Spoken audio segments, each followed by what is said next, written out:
Hi, my name is Hannah, and I would like to share with you the story of how I nearly caused someone's death.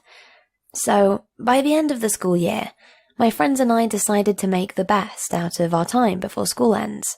Therefore, we went to wild parties, hung out at crazy places, pranked each other at every chance we got, and much more. Until one day, all this fun took a wrong turn, and we were faced with a living nightmare. It all began when Peter and I wanted to get back at Victor for making us eat cakes made with salt as a joke. So we started to plan a scheme for Victor, which was supposed to make everyone laugh. We thought of something that should make Victor super disgusted, something that he would never touch or get nearby. Eggs, Peter shouted. Everyone knew that Victor gags from eggs and can't stand their smell. I laughed at the thought of getting Victor near an egg. He would freak out like a little girl. The classic eggs prank was going to get him without a doubt. So, Peter and I hurried up to Walmart to buy as much eggs as we could carry, and brought them all back home. The plan was to tell Victor to dress up with his fanciest clothes and go for dinner at his favorite restaurant. We asked him to be ready and meet us outside his house.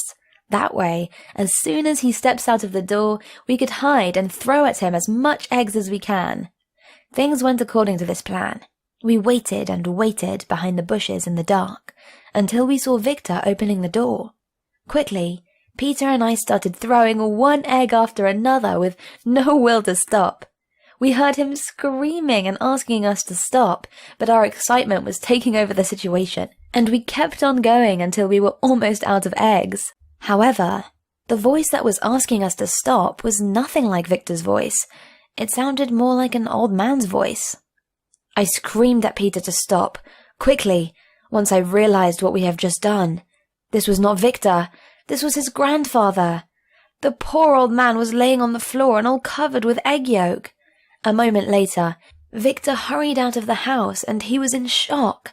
Just by looking at that scene, he realized that this scheme was in fact meant for him, but that didn't seem to ease his reaction. Actually, we never saw him angry or even scared. He was so freaked out, as if we'd just murdered his grandfather. It was only going to take a lot of cleaning to get rid of this mess, and Victor was acting overdramatic. Peter and I started to apologize for both of them and offered to clean everything, but Victor was not listening to anything we were saying. Instead, he went to grab the phone and he started dialing 911. 911? Now he was being way overdramatic. I snapped at him and said, "Victor, are you seriously calling for emergency right now?" But at that moment, Victor looked at me nervously and said, "You don't understand, Hannah. My grandpa is allergic to eggs." That moment, Victor's dramatic episode started to make sense to me. As I looked at his poor grandfather, I saw that his skin was very irritated and he was having trouble breathing normally. I wanted to cry. What have we done? I could never forgive myself if this man dies because of our stupidity. Peter looked just as frightened as me. He ran into the house to get wipes and tissues to help take off the egg yolk off of the grandfather before the ambulance arrives. When it did, they quickly took Victor's grandfather to the hospital and Victor accompanied him. Peter and I were left in the front yard of their house alone. We didn't know what to do or say to each other. We cleaned the mess and each left to their home. When I got home, I had to tell my parents about what happened. They were very shocked that I have done something like that and, even more, disappointed. They called Victor's parents immediately to apologize and check on his grandfather. According to them, his condition was stable, but not at its best. His skin was still irritated and he felt constant dizziness. My parents apologized to them one more time and hung up the phone.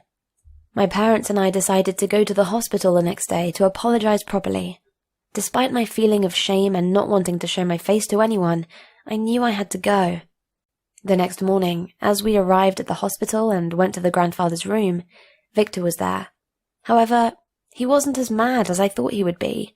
To my surprise, he welcomed me with a smile and gave me a hug. His grandpa, on the other hand, was not as happy to see me, but that was totally understandable. I said that I was extremely sorry and gave him an apology gift, which managed to get the old man smile a little. My parents stayed with him in the room to talk while Victor and I went outside. Victor told me that he knows how upset I feel and that none of this was my intention. I was extremely relieved to hear those words coming from him. I told Victor that I thought he would never forgive me and was convinced that he'll stay mad at me forever. Victor then told me that he understands that it could have happened with him too, or anyone else. The important thing was that we all learned that next time if we want to have fun, we should also be responsible enough for our choice of actions.